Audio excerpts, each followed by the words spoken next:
In this video, we'll walk you through how to update the printer model in the mainboard settings, specifically changing a Mutoh RJ-900 series printer to an RJ-901 series printer, or the other way around.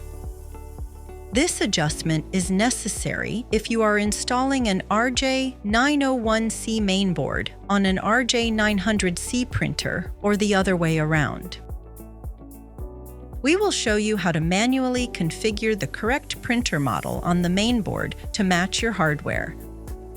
Let's get started. First, turn on the printer while holding down the menu button. Once the printer boots up, the display will show the current printer model.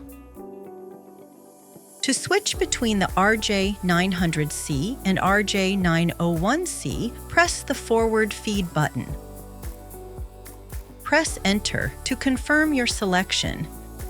Finally, power off the printer and restart it. That's it. For the latest updates from DIGIPRINT supplies, like and subscribe below.